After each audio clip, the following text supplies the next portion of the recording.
काही म्हातारी माणसं आहेत गावात ही अशी इतकी दरिद्री आहेत दिवसभर देवळात उताने पडतात आणि हरिपाठाच्या टायमाला घरी निघतात. काय अवलाद आहे ही. कौरवांच्या युद्धातून पळून गेलेली राक्षसाची अवलाद आहे. आणि येळभर उताना पडतो देवळात तांगड्या खाजी आणि हरिपाठाचा टाइम झाला चला आता ती वळतील.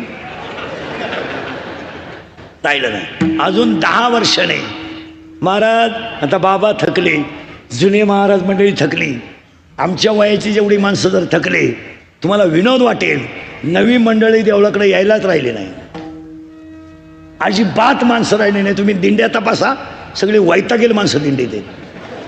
तुम्ही सत्य तपासा त्यागेल माणसं आहेत. या माणसाने आयुष्य घातलंय महाराज. तुम्ही निरीक्षण करा ना आयुष्य. मला एक सांगा महाराज